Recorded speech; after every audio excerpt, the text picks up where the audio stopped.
Jack dorsi ने जो बोला ना, एक बौखलाहट का ये सबसे बड़ा सिंबल नजर आता है। ये उसी तरह की बातें, जिस प्रकार की बातें राहुल गांधी करते हैं। जितना सोशल मीडिया पे हमारे किसान आंदोलन की खबरें चली, उतनी दुनिया में कहीं नहीं चली हैं। जब भी राहुल गांधी विदेश जाते हैं ना कोई ऐसा एजेंडा बाहर से क्रिएट करके आते हैं जिससे देश के अंदर चर्चा बने, राहुल गांधी लाइमलाइट में रहे। अच्छा, लोकतंत्र की बात करते मुझे हंसी आ रही है। देश के प्रधानमंत्री मनमोहन सिंह के सामने खड़े होकर पर्चे फाड़ देते थे। ये हमारे देश की विडंबना ये है कि हमारे देश की जितनी पॉलिटिकल पार्टियां हैं, ये ऐसे उतावली रहती हैं ये वेट करने के लिए कौन बाहर का बोले और हम उसे उठा ले। अरे आपको शर्म आनी चाहिए। देखो, राहुल गांधी को अमेरिका का प्रधानमंत्री तो बनना नहीं है, प्रधानमंत्री तो भारत का बनना है। बात भी भारत के लोगों ही करनी चाहिए। आपने ये अमेरिका का दौरा देखा होगा, 2-3 बातें नोट करी। उनकी सभा के अंदर खालिस्तान जिंदाबाद के नारे लग रहे हैं। इस तरह से वोट पाओगे भारत के अंदर आके आप? Former CEO of Twitter Jack Dorsey आजकल काफ़ी चर्चे में है। आप चाहे न्यूज़पेपर का फ्रंट पेज देखें या फिर इन शॉर्ट्स जैसी बड़ी बड़ी सोशल मीडिया न्यूज़ वेबसाइट्स, वहाँ पे यहाँ तक कि एडिटोरियल्स और कॉलम्स भी भरे जा रहे हैं। क्यों? क्योंकि जैक डॉर्सी एक कंट्रोवर्शियल इंटरव्यू दे बैठते हैं। उसमें ये कहते हैं कि भारत की केंद्र सरकार ने उन पे दबाव बनाया था जब हमारे भारत में किसान के प्रोटेस्ट चल रहे थे, फार्मर्स प्रोटेस्ट चल रहे थे, उसके सपोर्ट में जो ट्विटर पे ट्वीट हो रहे थे उसको डिलीट करने के लिए। और यही नहीं रुके जैक डॉर्सी ने ये भी कहा कि ट्विटर पे जो भी फार्मर प्रोटेस्ट के सपोर्ट में ट्वीट हो रहे थे, अगर वो ट्विटर के ट्वीट दबाए ना जाए या फिर डिलीट ना करे जाए तो ट्विटर के एम्प्लॉयज़ के घरों में छापे मारने की भी धमकी दी थी इंडियन अथॉरिटीज़ ने। अभी ये बस विवाद छिड़ा ही था, बहुत सारे लोगों के बहुत सारे विचार आए, लेकिन मेरे मन में एक सवाल आया, क्या ये वेस्ट कल्चर और ये जो वेस्टर्न मीडिया है, इसका ये कोई नई तरीके की राजनीति है भारत को दबाने की? क्योंकि आपने इससे पहले देखा होगा कांग्रेस के जो पूर्व अध्यक्ष थे राहुल गांधी, वो भी बड़े बड़े सिलिकॉन वैली इंस्टीट्यूशन में या फिर कॉलेज में जाकर ऐसे बयान देते हैं जिससे शायद एक बार शक भी हो, दूसरे को शक होगा, हमें नहीं शक होगा, लेकिन ये शक उत्पन्न करता है क्या भारत की जो लोकतंत्र है और जो भारत की राजनीति है वो खतरे में है? इससे पहले BBC कंट्रोवर्सी हुई थी, इससे पहले खालिस्तान मूवमेंट भी हुआ था। लेकिन इन सबको लेकर आज मेरे साथ सोमदेश कौशिक जी हमारे साथ मौजूद हैं। ये एक सीनियर जर्नलिस्ट हैं और पॉलिटिकल एनालिस्ट हैं। इनसे मैं ये जानने की कोशिश करूंगा कि ये जो इतनी सारी क्रोनोलॉजी के साथ साथ ये इंसिडेंट्स हो रहे हैं, ये जितनी भी घटनाएं सी हो रही हैं, इसके पीछे क्या कोई राजनीति है या फिर ये बस एक नेचुरल आउटकम है? क्योंकि एक फॉर्मर CEO इतने टाइम बाद जब स्टेटमेंट देता है तो उस पर ये प्रतिक्रिया, वो भी खासतौर पर विपक्षी सरकारों की, जायज़ है। सर बहुत बहुत शुक्रिया समय देने का। सर सबसे पहला सवाल यही है, Jack Dorsey former CEO of Twitter है, वो सबसे पहले इंडियन अथॉरिटीज़ पे आरोप लगाते हैं कि ट्विटर अगर वो फार्मर प्रोटेस्ट के सपोर्ट के ट्वीट को नहीं डिलीट करती तो छापे मरवा देंगे उनके एम्प्लॉयज़ पे। और इंडियन अथॉरिटीज़ ने, खासतौर पर इंडियन गवर्नमेंट ने ये तक बोल डाला कि आपके ट्विटर को इंडिया में बैन कर दिया जाएगा। ये जैक डॉर्सी अपने इंटरव्यू में बोलते हैं। सर सबसे पहला सवाल ये है कि जब ये सारी चीज़ें आई तो आपके मन में क्या सबसे पहली वो इम्प्रेशन आया, और क्या ये किसी तरीके की नई राजनीति हो रही है? देखो, जैक डोर्सी ने जो बोला ना, एक बौखलाहट का ये सबसे बड़ा सिंबल नजर आता है। ये उसी तरह की बातें, जिस प्रकार की बातें राहुल गांधी करते हैं कि देश में ये खत्म हो गया, लोकतंत्र नहीं बचा, देश जो है मुश्किल हालातों में जा चुका है। अब रही बात ये किसान आंदोलन से जोड़ने की, जो बात इन्होंने करी है, देखिए सबको पता है शुरुआत में जो किसान आंदोलन था, ये एक तरह का एंटी इंडिया मूवमेंट का शिकार होता जा रहा था। कैसे आप मतलब कह रहे हैं? खालिस्तान के झंडे आप देख सकते थे, वहाँ पे पोस्टर भी लगे थे शुरुआती दौर में तो।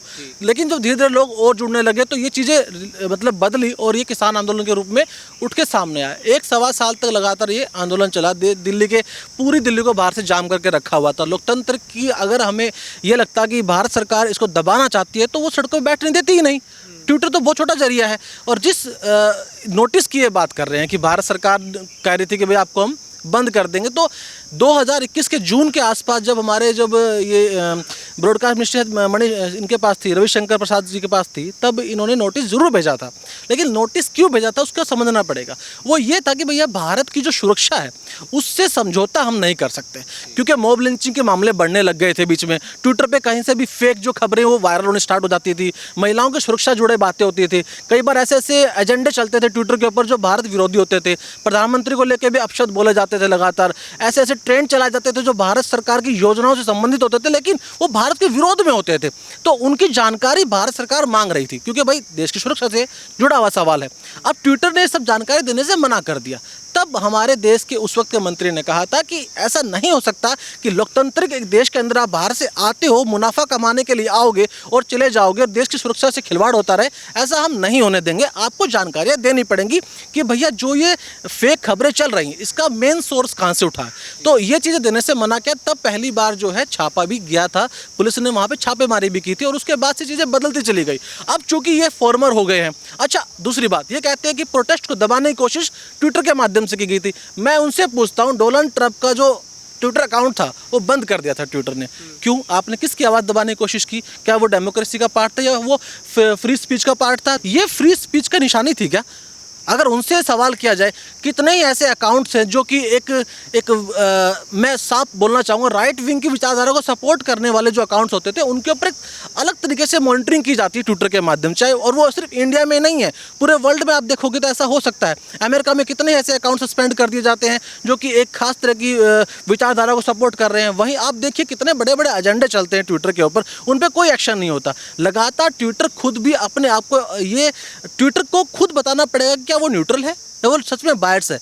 पहले वाला ट्विटर, अभी की जानकारी मुझे भी नहीं, क्योंकि अब तो कुछ चीज़ें अलग तरीके से मूव कर रही है। लेकिन जो इन्होंने फॉर्मर हैं, क्योंकि अब फॉर्मर है तो इन्होंने कहा कि किसान आंदोलन के टाइम पे पूरे 1.25 साल देश में जितना सोशल मीडिया पे हमारे किसान आंदोलन की खबरें चली उतनी दुनिया में कहीं नहीं चली हैं। तो ये जो सच्चाई से बिल्कुल इतर बात है। और ये क्रोनोलॉजी का वर्ड आपने यूज़ किया, मुझे लगता है इसमें कोई शक नहीं है। जब भी राहुल गांधी विदेश जाते हैं ना कोई ऐसा एजेंडा बाहर से क्रिएट करके आते हैं जिससे देश के अंदर चर्चा बने, राहुल गांधी लाइमलाइट में रहे और वो 2-3 मुद्दों पे लेके आते हैं। तो नरेंद्र मोदी के पर बात आ जाती है, दूसरा लोकतंत्र पे बात आ जाती है। लोकतंत्र पे बात क्यों आती है? क्योंकि उनको लगता है कि भैया लोकतंत्र तभी जिंदा रहेगा जब कांग्रेस जो है सरकार में बैठेगी। जो भी कोई लोकतंत्र डेमोक्रेसी में जो बिलीव रखता है, खासकर भारत जैसा देश जो इतना बड़ा लोकतंत्र का एक तरह से प्रतीक है पूरी दुनिया के अंदर, वो तो कतई एक्सेप्ट नहीं करेगा। भैया इस देश के अंदर तो इतनी ज़्यादा मतलब वैरायटी है, अब धर्म को लेके, जाति को लेके, भाषा को लेके, पहनाव को लेके, कहीं से भी कोई गलत खबर अगर उठ के आ जाती है मार्केट में, कैसे आप पता लगाओगे? सोशल मीडिया के इस जाल के अंदर कैसे ढूंढ पाओगे आप? यही चीज़ भारत सरकार लगातार बोल रही थी और उन्होंने इसको डाटा और एक प्राइवेसी का हवाला देते हुए भारत सरकार को जानकारी देने से मना कर दिया। और उसी चीज़ को बेस बना के इन्होंने फार्मर पे इसको अटैच कर दिया। सच्चाई क्यों नहीं बता रहे? फार्मर का इन्होंने आड़ क्यों लिया? क्योंकि एक पॉलिटिकल नैरेटिव सेट हो जाता है भारत के अंदर। आप इस तरह की बात करोगे, आप ये नहीं बताओगे कि कितनी जो है हेट स्पीच रेगुलरली चल रही थी। भारत सरकार ने उन अकाउंट की जानकारी मांगी थी ताकि हम मॉनिटर कर सके। भैया देश में जो देखो, आपको अगर याद होगा यूट्यूब के भी बहुत सारे अकाउंट को भारत सरकार ने बैन किया था। 100 से ज़्यादा चैनल यूट्यूब ने तो कुछ नहीं बोला, वहाँ के सीईओ ने तो कुछ नहीं बोला, क्योंकि उन्हें पता है किसी नेशनल एजेंसी अगर को लगता है कि कुछ चीज़ें गलत जा रही हैं और अपने रडार पे वो रखी हुई है तो हमें सपोर्ट करना चाहिए। उस देश की सिक्योरिटी का सवाल है, आप इसमें पॉलिटिकल एजेंडा क्यों बना रहे हो? अच्छा, दूसरी हमारे देश की विडंबना ये है कि हमारे देश की जितनी पॉलिटिकल एजेंसियाँ और एजेंसी छोड़िए पॉलिटिकल पार्टियाँ हैं, ये ऐसे उतावली रहती हैं ये वेट करने के लिए कौन बाहर का बोले और हम उसे उठा ले। अरे आपको शर्म आनी चाहिए कि विदेशी अगर हमारे, और वो विदेशी कंपनी, एक कंपनी गुलाम तो हम बन चुके हैं ईस्ट इंडिया कंपनी के, अब भी हम किसी कंपनी के सीईओ को उठा, फॉर्मर सीईओ की बातें सुन के देश के राजनीति कर रहे हैं। हमें खुद दिखाई नहीं दे रहा हमारे देश में क्या हो रहा है, कौन सही है कौन गलत है। इतनी भी हमारे देश के लोगों की मानसिकता इतनी जीरो तो नहीं होगी ना भारतीयों की कि हमें किसी दूसरे फॉर्मर सीईओ की, जिसके आज कंपनी भी नहीं रही, उसकी बात को हम इतनी इंपॉर्टेंस दे रहे हैं इस देश के अंदर। अच्छा सोमवीर जी, अभी आपने बोला राहुल गांधी का भी आप बीच में बात लाए, तो मैं उनसे एक सवाल मैं उससे जुड़ा आपसे पूछना चाहूँगा। राहुल गांधी प्रियंका गांधी वाड्रा के साथ एक बार कांग्रेस दफ्तर के बाहर एक शांतिपूर्वक प्रदर्शन कर रहे थे। वो जब कोई रैली में जाते हैं, कोई भी स्पीच देते हैं, भले ही वो करते हो और एक विपक्षी पार्टी के होते हुए विपक्षी पार्टी का जो रोल होता है वो अदा कर रहे हो, सर उनकी अध्यक्षता रद्द कर दी गई। वो जब पीसफुल प्रोटेस्ट कर रहे होते हैं, शांतिपूर्वक प्रदर्शन कर रहे होते हैं, वो भंग कर दी जाती है, पुलिस वाले लथाड़ के ले जाते हैं। तो बहुत सारे उनके समर्थकों का ये कहना है कि राहुल गांधी अपने देश में जब केंद्र सरकार द्वारा, जब नरेंद्र मोदी द्वारा ऐसी संकटों की बात, क्योंकि आज तक नरेंद्र मोदी ने कोई प्रेस कॉन्फ्रेंस नहीं करी, महंगाई हो गई, बेरोजगारी हो गई, हिंदू मुसलमानों के बीच ये जो बढ़ रहा कड़कड़ाहट है, ये जो दुश्मनी बढ़ रही है सबकी आपस में, हेट स्पीच को लेकर जो हो गई, प्रेस इंडेक्स की बात हो गई, ये कुछ ऐसे मुद्दे हैं जिसको लेकर प्रधानमंत्री नरेंद्र मोदी ने आज तक कोई प्रेस कॉन्फ्रेंस नहीं करी और इसके लिए राहुल गांधी को प्रेस कॉन्फ्रेंस करनी पड़ती थी। और जब वो इतने ज़्यादा हो गए, क्योंकि भारत जोड़ो यात्रा के बाद हमने उनकी सक्रियता देखी, काफ़ी ज़्यादा हमें दिखी, और इसका जैसे अब शायद ये चीज़ थोड़ी अटपटी लगे, पर विधानसभा जो अभी कर्नाटक में विधानसभा चुनाव आए उसमें भी हमने परिणाम में देखा, बहुमत नहीं सर, पूर्ण बहुमत मिली। और ये सब होने से पहले राहुल गांधी की सदस्यता बर्खास्त कर दी गई। सर तो कहीं ना कहीं लोगों का ये कहना देखो, बहुत सारे है, एक बार सवाल मैं हो गए। बस एक बार सवाल ताकि मैं आप अंत में बोले, भारत में राहुल गांधी को जगह नहीं दी इसलिए वो अमेरिका में जाके अब स्पीच दे रहे हैं ऐसे ऐसे कि भारत का लोकतंत्र खतरे में है। अब नए विधान, ये जो नया पार्लियामेंट बनाया है उसके नाम पर जो बड़े बड़े मुद्दे हैं उनको छुपाया जा रहा है। तो ये चीज़ आपको किस हद तक समर्थकों के विचारधारा से सही लगती है और किस हद तक बीजेपी के समर्थकों के विचारधारा से सही लगती है सर आपकी तरफ से? देखो, राहुल गांधी को अमेरिका का प्रधानमंत्री तो बनना नहीं है, प्रधानमंत्री तो भारत का बनना है। बात भी भारत के लोगों ही करनी चाहिए और वो लोगों की बात भारत में रह के हो सकती है। आप वहाँ जाके क्या बात करोगे? आपने ये अमेरिका का दौरा देखा हो, 2-3 बातें नोट करी उनकी सभा के अंदर, खालिस्तान जिंदाबाद के नारे लग रहे हैं। इस तरह से वोट पाओगे भारत के अंदर आके आप? आपने कर्नाटक की बात की, कर्नाटक के अंदर जो इतनी बड़ी प्रचंड बहुमत की जो जीत मिली, देखो कर्नाटक चुनाव विधानसभा का चुनाव है, क्षेत्रीय चुनाव है, वहाँ के सीएम राहुल गांधी नहीं बन रहे हैं। इसको राहुल गांधी की विजय मत मानिए आप। राहुल गांधी नेशनल फिगर है, वो देश का फिगर है। उसको अगर जीतना है तो उसको भारत के लोकसभा के अंदर खेल खेलना होगा, अपना अपना वर्चस्व बताने के लिए। कांग्रेस पार्टी क्षेत्र के अंदर रह सकती है, काफ़ी क्षेत्रों में होती है, कहीं कहीं पे है भी नहीं, कहीं जगह तो उन्होंने ऐसे ऐसे गठबंधन किए जो क्षेत्रीय पार्टियों के वैल्यू भी नहीं रखती होंगी शायद, पर हाँ वो करते हैं। लेकिन राहुल गांधी को तो देश को देखना पड़ेगा ना, उसे तो प्रधानमंत्री बनना है। प्रधानमंत्री बनना तो आपके मुद्दे क्या होने चाहिए? देश के आधारित मुद्दे होने चाहिए। लोकतंत्र को कह रहे हैं कि लोकतंत्र खत्म हो गया। अरे लोकतंत्र कहाँ से दिखता है? 2 पॉइंट से दिखता है मेरे नज़रिए से। एक वोटिंग राइट से दिखता है और एक दिखता है आपके डेमोक्रेटिक सिस्टम से दिखता है। और सिस्टम की पहचान संसद से होती है। संसद भवन नया बन रहा था, देश के लोकतंत्र को एक नया संसद मिल रहा था। अचीवमेंट की बात होती है ये अचीवमेंट। उन्होंने क्या कहा कि हम इसमें जाएंगे ही नहीं। आपने सबसे पहला अपमान यही कर दिया लोकतंत्र का। और आप विदेश में जाके बोलते लोकतंत्र खत्म हो रहा है। लोकतंत्र की बात करते, इनकी जो दादी जी थी इंदिरा गांधी जी, इनको इलाहाबाद हाईकोर्ट ने जब कहा था कि आपने जो सरकारी जो मशीनरी, मतलब जो तकनीक है, मतलब जो एजेंसियां हैं, उसको आपने गलत यूज़ किया इलेक्शंस में जीतने के लिए, 6 साल तक के लिए बैन कर दिया गया। उन्होंने उस चीज़ के लिए सुप्रीम कोर्ट में गई। सुप्रीम कोर्ट के ऑर्डर से पहले उन्होंने देश में इमरजेंसी लगा दी। लोकतंत्र किसने खत्म कर दिया? आप लोकतंत्र की बात करते हो, कर्नाटक का चुनाव में लोकल मुद्दे होने चाहिए थे, लेकिन जैसे चुनाव नज़दीक आया इन्होंने क्या कहा कि हम आते ही एक संगठन को बैन कर देंगे। लोकतंत्र कभी संगठनों को बैन नहीं करता।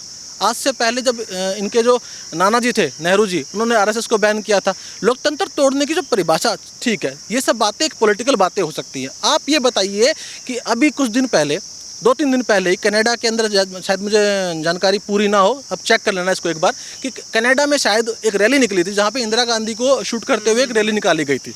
ठीक है, आप मुझे बताइए किसी एक कांग्रेसी ने इसके ऊपर अगर बोला हो तो? पब्लिकली नहीं बोला, पर वही ट्वीट छोटे मोटे नहीं, राहुल गांधी ने बोला क्यों नहीं वहाँ जाके? लोकतंत्र था ना, बोलना चाहिए ना उधर है क्यों? अरे उनकी दादी को मारने वाले जो मरी थी और उसको ऐसे दर्शाया जा रहा है, आपको लोकतंत्र उस वक्त परवाह नहीं हो रही थी, बिल्कुल भी आपने परवाह नहीं की। अच्छा, दूसरी बात, इस मुद्दे को उठाया किसने?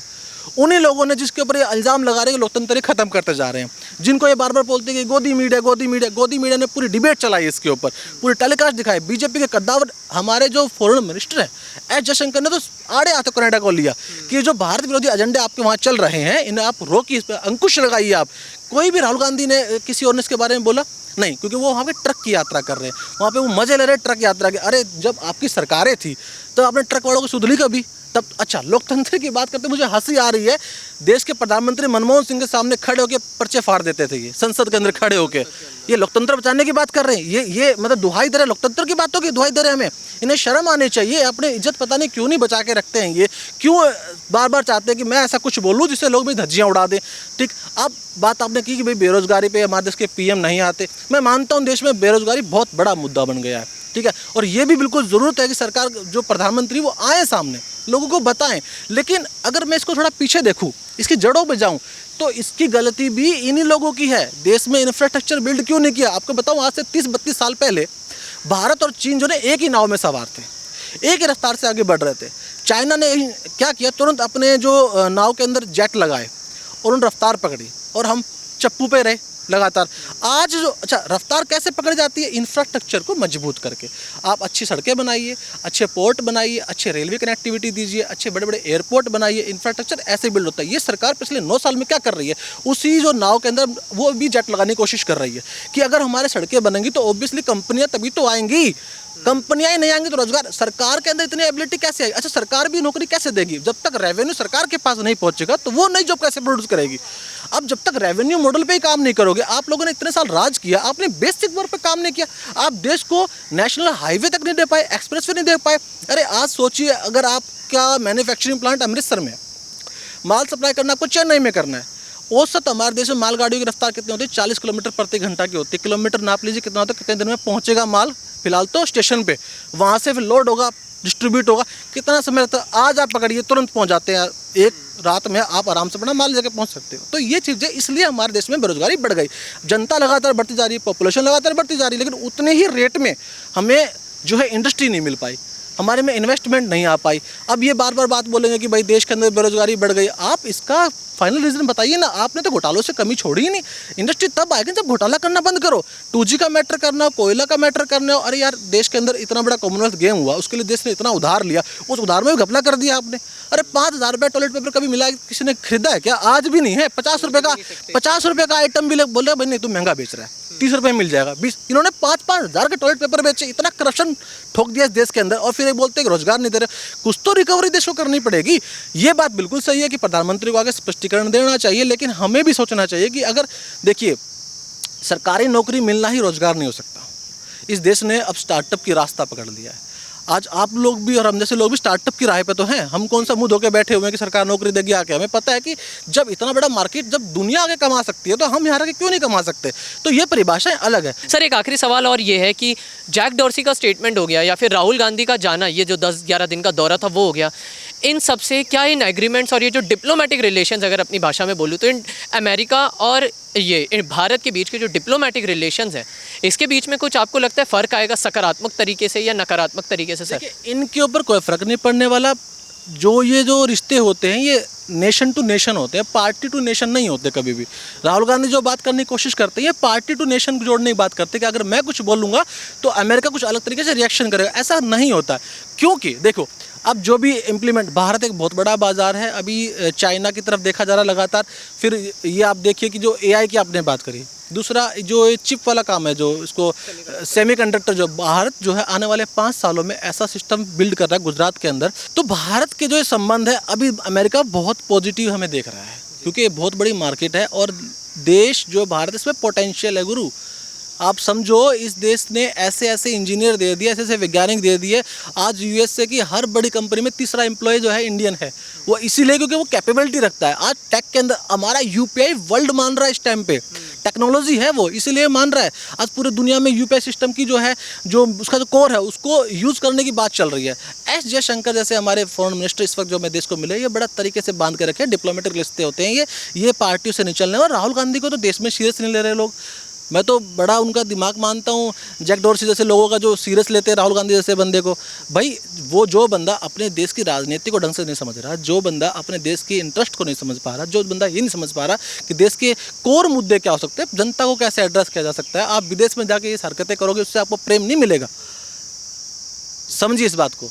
बिल्कुल, काफ़ी कठोर मुद्दे उठते हैं, कुछ ऐसे सवाल उठते हैं जिसका जवाब हमें मांगना पड़ता है, क्योंकि ये खास तौर पर नया सा ट्रेंड देखने को नज़र आ रहा है कि वेस्टर्न कल्चर, वेस्टर्न मीडिया अलग ही तरीके से आने वाले लोकसभा 2024 के चुनावों को शायद टारगेट कर रही है। मैं तो धन्यवाद करना चाहूँगा सोमबित जी का, जिन्होंने काफ़ी ऐसे जो 4-5 मुख्य सवाल थे इनका जवाब दिया। और मैं आपसे भी ये गुजारिश करना चाहूँगा कि इस वीडियो को शेयर करें ताकि एक क्लैरिफिकेशन मिले ऑडियंस को, क्लैरिफिकेशन मिले व्यूअर्स को।